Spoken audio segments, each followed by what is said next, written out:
દિલ્હીના જંતર મંતર પર ફાટી નીકળેલો યુવાનોનો આક્રોશ અને રાતોરાત દેશના શિક્ષણ મંત્રીનું રાજીનામું. શું આ કોઈ સામાન્ય રાજકીય વિરોધ હતો? ના, આ પાવર હતો ભારતની એ અદૃશ્ય આર્મીનો, જેને દુનિયા જેન ઝી કહે છે.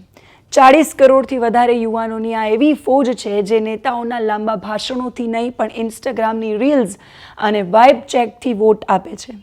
અને આ 40 કરોડના મગજને પોતાની પાર્ટી તરફ હેક કરવા માટે પ્રધાનમંત્રી નરેન્દ્ર મોદીની હાજરીમાં ભાજપે એક પ્લાન તૈયાર કર્યો છે. એના માટે જે ટીમ તૈયાર કરવામાં આવી છે એ કામ કરશે આ જેન ઝીને આકર્ષવાનું. ગુજરાતમાંથી કમાન્ડર બનાવાયા છે ગુજરાતના ગૃહમંત્રી હર્ષ સંઘવીને. પણ હર્ષ સંઘવીને કેમ? ભાજપે એવો કયો પ્લાન બનાવ્યો છે કે જે વિપક્ષના નેતાઓની ચિંતા વધારશે? રાજનીતિની ગેમ હવે કેવી રીતે બદલાશે? આ તમામ વિષયો પર વાત કરવી છે. નમસ્કાર, આપની સાથે હું સેજલ.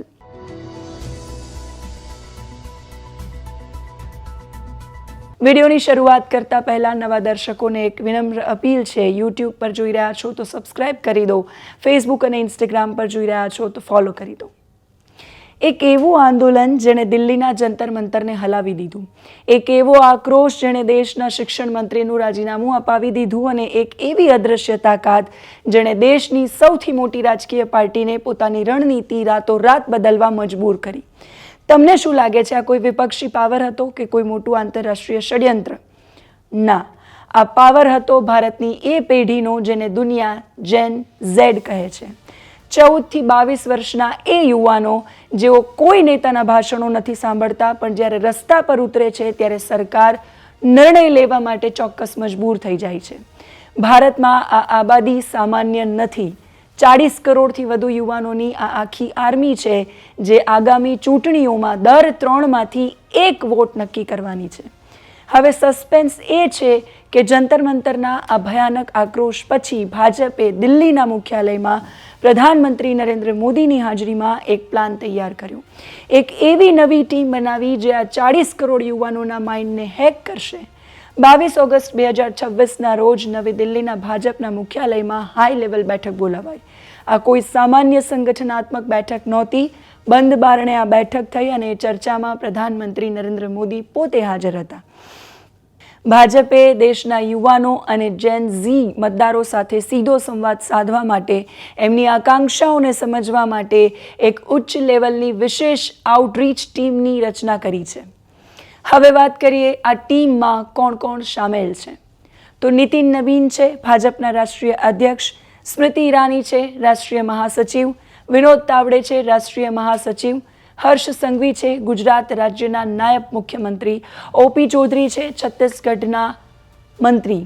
આ ટીમમાં 2 ચહેરા બહુ જ મહત્વપૂર્ણ છે. આમ તો બધા જ, પણ જેનઝી માટેની વાત થાય તો હર્ષ સંઘવી અને ઓપી ચૌધરીને મહત્વપૂર્ણ માનવામાં આવે છે. કેમ, એ આગળ વાત કરીશું.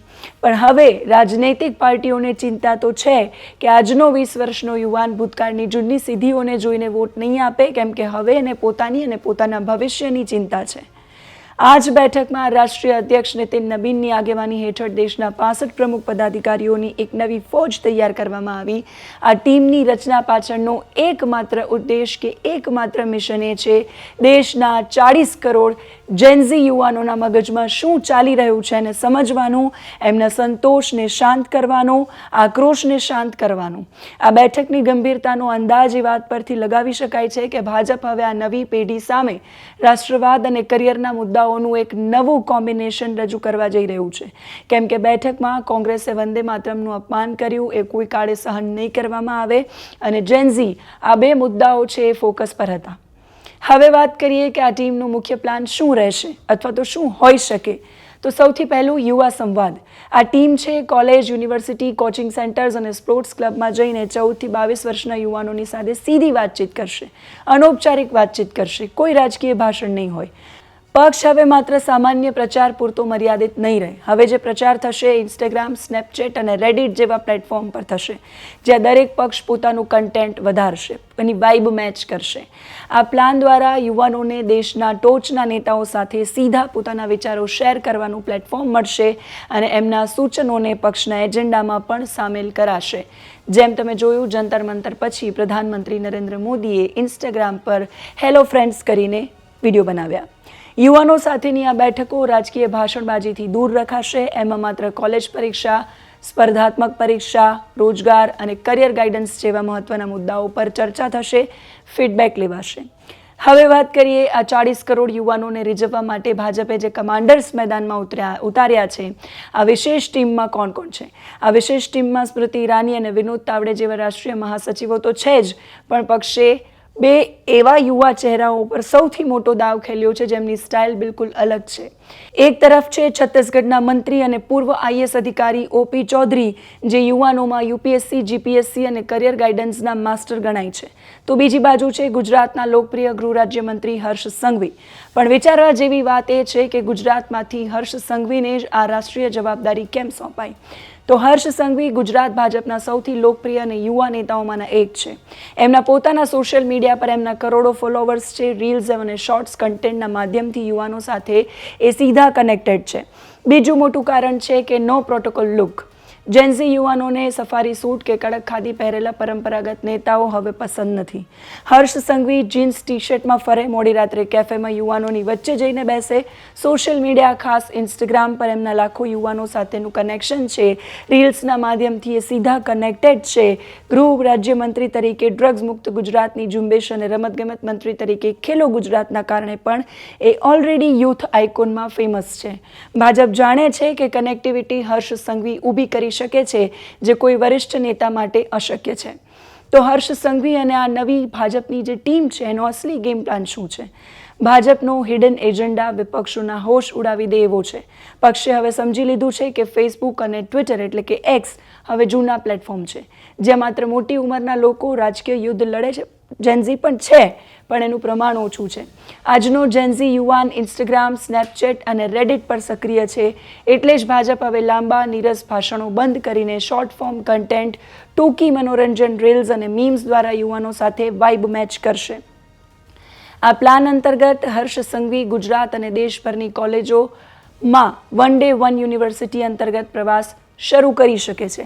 અમદાવાદની ગુજરાત યુનિવર્સિટી, વડોદરાની એમએસયુ, સુરતની વીએનએસજીયુ આવી યુનિવર્સિટીઓના મોટા કેમ્પસ બની શકે કે આવતા દિવસોમાં ત્યાં કોઈ કાર્યક્રમ થાય. હમણાં વડોદરામાં હર્ષ સંઘવીને તમે દોડવીરો સાથે દોડતા કે કેફેમાં ગીત ગાતા જોયા હશે. બસ આવા જ પ્રોગ્રામોનો દોર વધશે. કોઈ રાજકીય સ્ટેજ નહીં હોય, કોઈ માઇક પર ભાષણ નહીં થાય. હર્ષ સંઘવી સીધા કેફે, ગેમિંગ ઝોન અને સ્પોર્ટ્સ ક્લબમાં યુવાનોની વચ્ચે જઈ શકે છે. ગુજરાતમાં આમ પણ પેપર લીક અને સરકારી ભરતીઓ અંગે યુવાનોના મગજમાં આક્રોશ છે. બેરોજગારીનો મુદ્દો પણ છે, જેને શાંત કરવા માટે સીધો સંવાદ થાય એવી શક્યતાઓ પણ છે. અને નવી ટેકનોલોજી અને સ્ટાર્ટઅપ માટે સરકારના પ્લાન રજૂ થાય એવી પણ શક્યતાઓ છે. એટલે રાજનીતિ હવે સોશિયલ મીડિયા સ્ક્રીન પરથી સીધી યુવાનોના પર્સનલ સ્પેસમાં એન્ટ્રી કરવા જઈ રહી છે. રાજનીતિમાં આ બધું કરવાથી શું ફાયદો થશે? જે દિલ્હીમાં બેઠક મળી એમાં 2027માં યોજાનારી ઉત્તર પ્રદેશ, પંજાબ અને ગુજરાત સહિતની 7 રાજ્યોની વિધાનસભાની ચૂંટણીઓ અને 2029ની લોકસભાની ચૂંટણી માટે અત્યારથી પાયાનું કામ શરૂ કરવાનો નિર્ણય લેવાયો છે. તો ફાયદો ન થાય એવું કેમ બને? એટલે પરંપરાગત વોટ બેંકના સમીકરણો છે એ બદલાશે. 2027ની વિધાનસભાની ચૂંટણી અને 2029ની લોકસભાની ચૂંટણીમાં કરોડો એવા મતદાર હશે કે જે પહેલીવાર વોટ આપશે.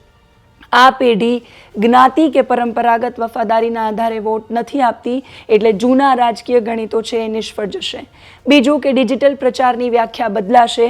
અત્યાર સુધી રાજકીય પક્ષો ફેસબુક અને ટ્વિટર પર લાંબી ચર્ચાઓ કરતા, પણ હવે નવી ટીમ આવી છે એ શોર્ટ રીલ્સ, ઇન્સ્ટાગ્રામ મીમ્સ અને સ્નેપચેટ ફિલ્ટર્સ દ્વારા થશે પ્રચાર કરશે. રાજકારણમાં ગંભીર ભાષણોના બદલે વાઇબ મેચ થશે. ટૂંકા અને પ્રભાવશાળી વિડીયો બનશે જે મુખ્ય હથિયાર હશે. એટલે હવે ડેલુલુ ને એવું બધું તમને બહુ જોવા મળશે. ત્રીજું કે મુદ્દાઓનું રાજનીતિકરણ બદલાશે. જેન્ઝીને જૂના રાજકીય વિવાદોમાં હવે રસ નથી. પહેલાં તમે શું કર્યું ને પહેલાં આમણે આ કર્યું ને એમાં એમને રસ નથી.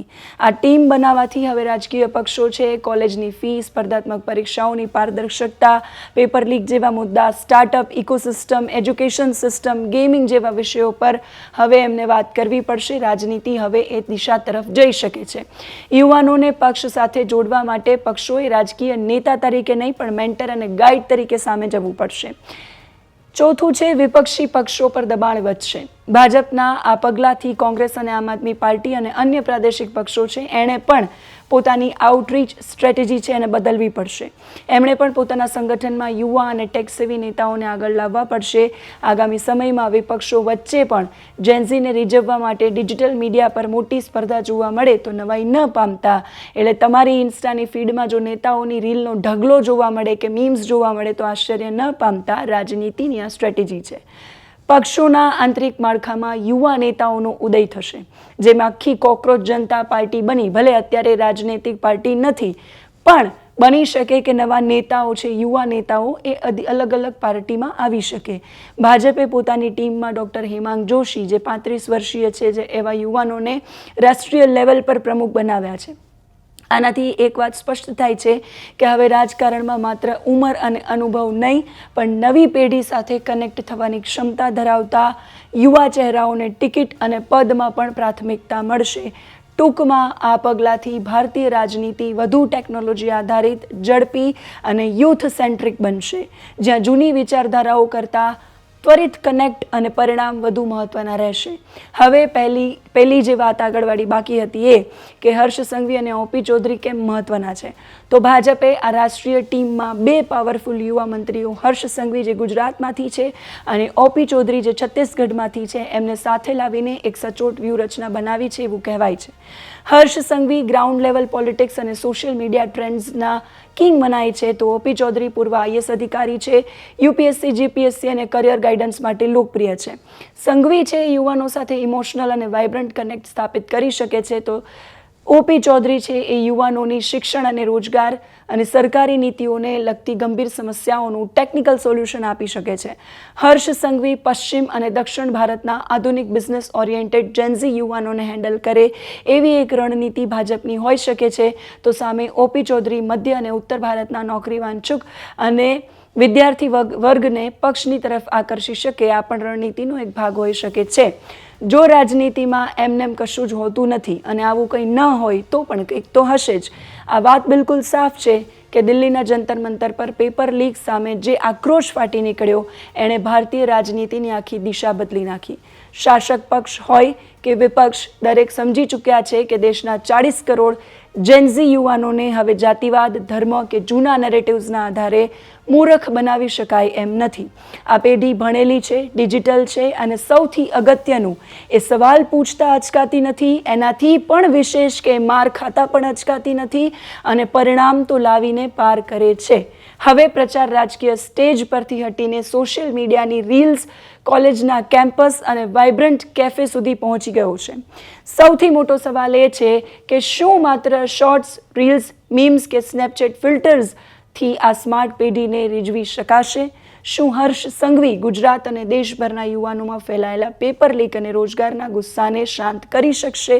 આ પ્લાનનો અસલી ફેસલો, અસલી નિર્ણય તો 2027ની વિધાનસભાની ચૂંટણી અને 2029ની લોકસભાની ચૂંટણીના પરિણામો નક્કી કરશે. પણ એક વાત નક્કી છે કે ભારતીય રાજનીતિ હવે વધારે યુવા, વધુ આધુનિક અને વધુ ટેકનોલોજી આધારિત બનશે. તમારું શું માનવું છે? શું ભાજપની આ નવી રણનીતિ જેન્ઝી યુવાનોના દિલ જીતવામાં સફળ રહેશે કે પછી વિપક્ષ છે એ આનાથી પણ કોઈ નવો કે કોઈ મોટો માસ્ટર સ્ટ્રોક લઈને આવશે? રાજનીતિ કઈ દિશા તરફ જઈ રહી છે? તમને શું લાગે છે? તમારા તમામ અભિપ્રાયો કમેન્ટમાં લખીને અમારા સુધી જરૂરથી પહોંચાડજો. અત્યારે આ વિડીયોમાં બસ આટલું જ. નમસ્કાર.